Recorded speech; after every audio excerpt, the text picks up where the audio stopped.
Good evening, everyone. My name is Dr. Zubair. Today we are going to discuss about the anemia. So let's begin it. What is anemia? It is reduction in circulating red blood cell mass. When the red blood cell mass is decreased, we call it the anemia. Another definition we have is it is defined as when hemoglobin is less than 13.5 gram per deciliter in males, and if it is less than 12.5 gram per deciliter in females. So normal hemoglobin level is 13.5 to 17.5 gram per deciliter in males and 12.5 to 16 gram per deciliter in females. So when HP level, if it is less than the normal range, we call it the anemia. There are many signs and symptoms of the anemia. Few I have written over here. It presents with the signs and symptoms of hypoxia, weakness, fatigue, and dyspnea, pale conjunctiva and skin, headache and lightheadedness, angina, especially with pre-existing coronary artery disease. These are few of the symptoms which our patient will have if he or she is suffering from the anemia.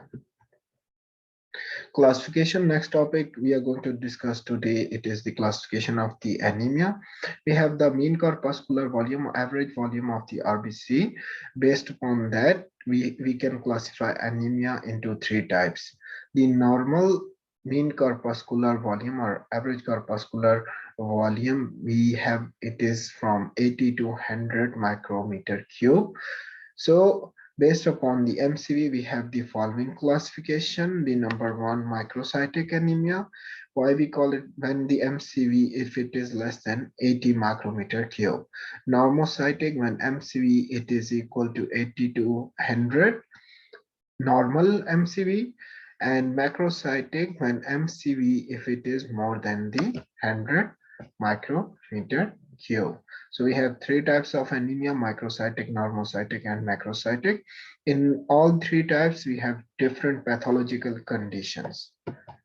Let's discuss the first one, the microcytic anemia. We call the anemia microcytic anemia when MCV if it is less than 80 micrometer cube. Microcytic anemia, they are due to decreased production of hemoglobin.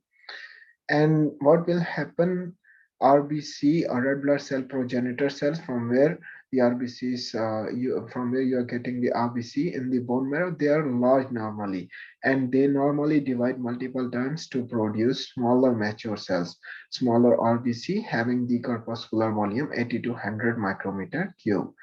Microcytosis can occur due to extra division, which is occurring actually to maintain hemoglobin concentration. Hemoglobin, as you know, that it is made up of heme and globin, and heme is composed of iron and protoporphyrin. So if a person is suffering from a condition, or if you have decreased amount of iron or porphyrin or globin chains, what will happen? He will have the microcytic anemia. So basic cause of microcytic anemia is the decreased production of hemoglobin, and which will cause the extra division to maintain the hemoglobin concentration, and components which are making up the hemoglobin, if there is the decrement in their concentration, a person will suffer from the microcytic anemia. Different conditions which are present in which are included in the macrocytic anemia, I've listed them. First one, the most important one, iron deficiency anemia, then anemia of the chronic diseases, then sideroblastic anemia, and thalassemia. These are the conditions in which the microcytosis is occurring, and anemia occurring in them, we call that the microcytic anemia. Macrocytic anemia, name is suggesting big cells, or megaloblastic anemia. It is the anemia in which the mean corpuscular volume, if it is more than 100 micrometer cube, it is due to folate or vitamin B12 deficiency. We call that the megaloblastic anemia. The two main causes I have written, which are causing the megaloblastic anemia are the deficiency in the levels of vitamin B9 and vitamin B12. What is the function of vitamin B9 and B12? They are necessary for synthesis of DNA precursors from where the DNA is formed. So folate actually, or vitamin B9 in the serum, it circulates as methyl tetrahydrofolate. Removal of methyl group from this, it allows uh, for the parties of it allows the methyl TH from the methyl THF. If we remove the methyl group, the tetrahydrofolate part of the folic acid or folate, it will help in, or it will participate in the synthesis of DNA precursor, and that methyl group which was removed, it will be transferred to vitamin B12. We call that the cobalamin also. So that vitamin B12, it will transfer it to homocysteine, giving rise to the methionine. So if there is the decrement in the concentration of folate or vitamin B12, ultimately the DNA precursors will not be formed or will not be synthesized. Homocysteine, it is an amino acid. Impaired division will occur and enlargement of RBC precursors will occur, and this will give rise to a megaloblastic picture or big cells or macrocytic anemia. Impaired division of the granulocytic precursor, it will lead to hypersegmented neutrophils. Normally, there is no there you will never see the hypersegmented neutrophils. You will only see in case of the megaloblastic anemia. It is also seen in rapidly dividing cells, for example, the epithelial cells in the intestine. There are some other causes of macrocytic anemia in which there is the increased cellular increased MCV, but without the megaloblastic changes. It includes the alcoholism, liver diseases, and some drugs, thyroid drugs. Third main uh, type of anemia, we call that the normocytic anemia, in which the MCV, or average corpuscular mean corpuscular volume, if it is in between the 80 to 100 micrometer cube. So normal sized RBC will be there. There are different causes. There are two main causes. It is either increased destruction of RBC. The cause is either the increased destruction of RBC, which is occurring peripherally, or there is the underproduction of the RBC. How you going to differentiate it? We have the reticulocyte count, which will help us to distinguish between these two etiologies or causes. Reticulocytes. What are reticulocytes? They are young red blood cells released from the bone marrow. They are identified on blood smear as large cells with Jewish cytoplasm. I have given a diagrammatic illustration of the reticulocyte. This is the reticulocyte. Normal count of reticulocyte, it is 1 to 2%. Now, as you know that red blood cell lifespan is 120 days. Each day, what is happening, 1 to 2% of RBCs, they are being removed from the circulation and they are replaced by the reticulocytes, which are young RBCs. So what will happen if a person, if he is suffering, if he or she is suffering from the anemia, if if their marrow or bone marrow, if it is functioning properly, the reticulocyte count will be increased by more than 3% in case of anemia. However, it is sometimes, if it is falsely elevated in the anemia, it is measured as percentage of total RBC. Now, what is happening in case of anemia? There is already decrement in the total RBCs count.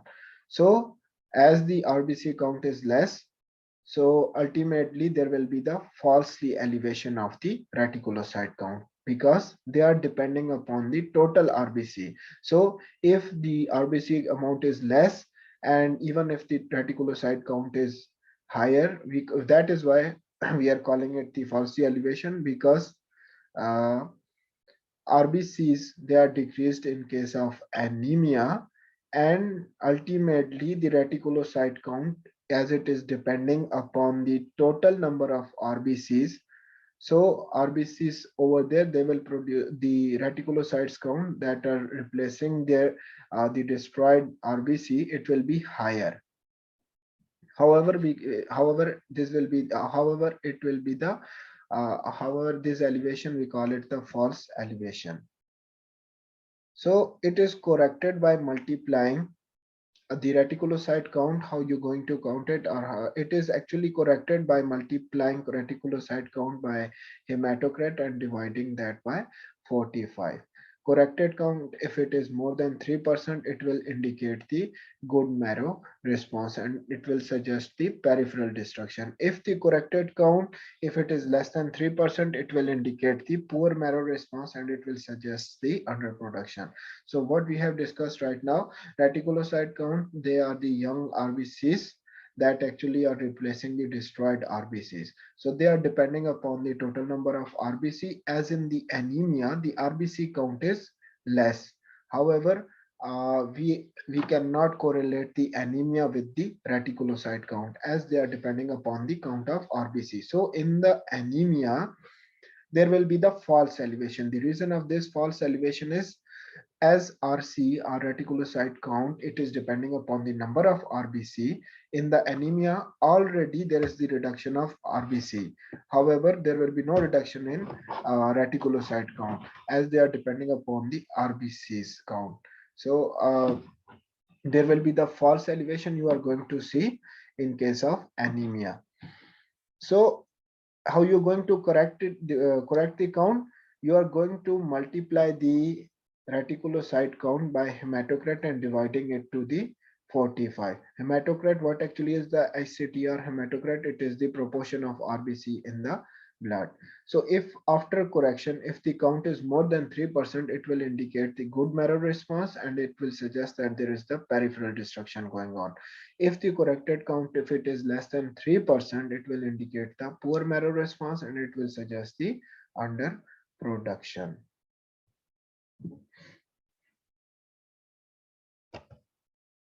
Now, what actually is happening in case of peripheral destruction? Peripheral RBC destruction, we can, or hemolysis, we have divided it into two types, extravascular and intravascular hemolysis. Both result in anemia with a good marrow response. Extravascular hemolysis involve RBC destruction by reticuloendothelial system. What is actually the reticuloendothelial system? It includes the macrophages of the spleen, liver, and lymph nodes.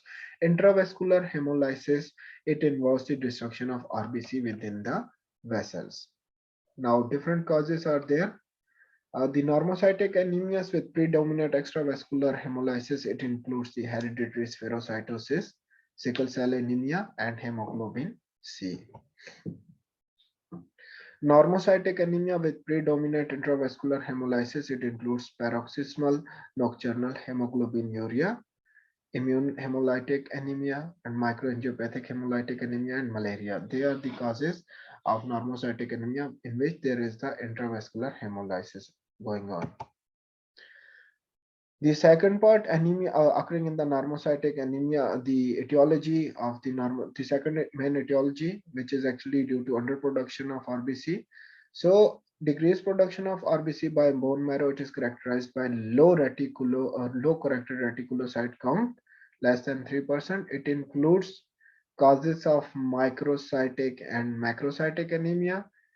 The second cause, it would be the renal failure, in which, as you know, that peritubular interstitial cells, they are producing the erythropoietin EPO, which actually is causing the RBC production. And in the renal failure, there is decreased production of erythropoietin. That is why there will be the anemia. So damage to bone marrow precursor cells, it will result in either anemia or pancytopenia. The causes are parvovirus B19, aplastic anemia, and myelocytic processes. These are the pathological processes, for example, the metastatic cancers that are replacing the bone marrow. Hematopoiesis is impaired in this case, resulting in the pancytopenia. That's it. Today we discussed about the anemia, the general concept, and the types of anemia. In this case, And then we discussed about the reticulocyte count, and then we discussed about the false elevation of reticulocyte count in case of the anemia. As in the anemia, uh, there is decreased RBCs and reticulocyte count. It is depending upon the RBC count. So it is depending upon the RBCs, not on their count actually, as they are replacing the RBCs. So if the total count is less, but the concentration or replacement of reticulocyte count, replacement of RBCs by new young cells or reticulocytes, it will stay similar. So ultimately, the count would be the higher, which actually is the false elevation. That's it for today. Thank you so much.